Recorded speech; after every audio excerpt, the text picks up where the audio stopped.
मैं स्पष्ट रूप से बोलूंगा कि माननीय मुख्यमंत्री सर, माननीय उप मुख्यमंत्री सर, माननीय शिक्षा मंत्री सर, राजस्थान में लिखा रहता है कि राजस्थान का मूल निवासी हो, उत्तर प्रदेश में लिखा रहता है कि उत्तर प्रदेश का मूल निवासी हो, झारखंड में 10% है, हरियाणा में 10% है, मध्य प्रदेश में मूल निवासी की बात होती है, तो फिर बिहार क्यों जहाँ सबसे ज्यादा बेरोजगार है?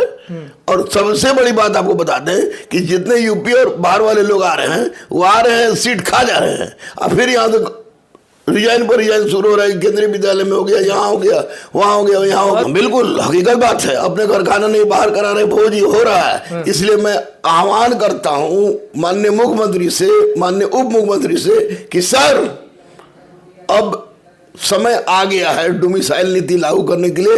क्लास 3 तक के नौकरी के लिए आप जिस तरह अन्य राज्यों में है उसी तरह ऐसा कीजिए, वरना बिहार बड़ा नहीं वाजिब डिमांड कर रहे हैं, वाजिब डिमांड कर रहे हैं कि आप ऐसा कीजिए, क्योंकि बिहार के लड़कों के पेट पर लाद पड़ रहा है, और जो लोग अब आ रहे हैं बाहर से वे छोड़ के चले जा रहे हैं। अब उनको नौकरी की तलाश नहीं है, और वैसी परिस्थिति में बिहार के बच्चों का सीट खा रहे हैं। तो डोमिसाइल नीति किसी भी हालत में हाँ बिल्कुल बिहार के बच्चों की हकमारी कर रहे हैं, इसमें कोई झिझक नहीं है, जो कि गलत है। डोमिसाइल नीति इसका एकमात्र उपाय है जिससे समाधान निकाला जाए। देखिए अतुल प्रसाद सर को स्पष्ट रूप से क्लियर ट्वीट करते हैं, ट्वीट खेलते हैं, ये ट्वीट खेलते हैं, हाँ ट्वीट खेलते हैं। तो अब स्पष्ट रूप से इनको चाहिए कि बताएं कि काहे ऐसा किए हैं, स्पष्ट रूप से पूरा बता दें। ये केवल बता देने से कि ना इंग्लिश में योग नहीं थे, फलाना योग नहीं थे, तो आप ही ने कहा था कि 35 जो कट ऑफ पार करेगा उसको दे देंगे, तो वो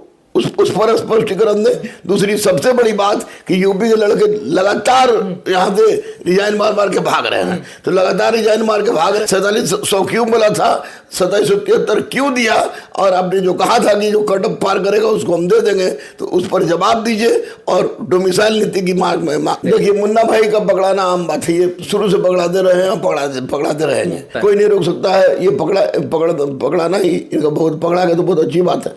तो एक बात तो मैं कहूँगा कि पेपर जो रहे तो वो बिहार का सीट एक तो खा गए, तो ऊपर से उन खाली कर दे रहे हैं। तो निश्चित रूप से आप अतुल प्रसाद सर स्पष्ट रूप से पूरा विश्लेषणवार आप दीजिए, ट्वीट से काम नहीं चलेगा कि जो अयोग है कैसे अयोग हो गया, आपने 47% क्यों बोला था, जो भी लिया गया अतुल प्रसाद सर के द्वारा।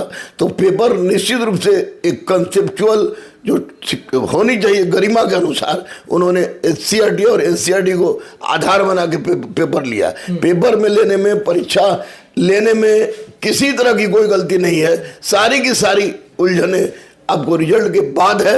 सप्लीमेंट अतुल प्रसाद सर इसमें स्पष्टीकरण नहीं कर रहे हैं, स्पष्टीकरण करें। और साथ साथ मैं मुख्यमंत्री से बार बार एक ही बात कर रट लगाऊंगा कि अब डोमिसाइल नीति लागू होना चाहिए, क्योंकि बिहार में के बच्चों के पास दूसरा कोई चारा नहीं है नौकरी के, और ये छोड़ के इधर उधर नहीं जाएंगे। सब लोग बोल रहा है केंद्रीय विद्यालय में, इतना यूपी में सब लोग है कि सब केंद्रीय विद्यालय में हो जाएगा, दूरी के कारण और बिहार के दूरी कारण वो छोड़ के जा रहे हैं। तो ऐसी परिस्थिति में स्वाभाविक है कि डोमिसाइल नीति लागू होना चाहिए। और अतुल प्रसाद सर आपने जिस तरह से रिजल्ट निकाला है, जो आपने कहा था, किस परिवेश में कहा था, पास फेल सब लड़कों का दीजिए और बताइए कि क्यों ऐसा किए हैं।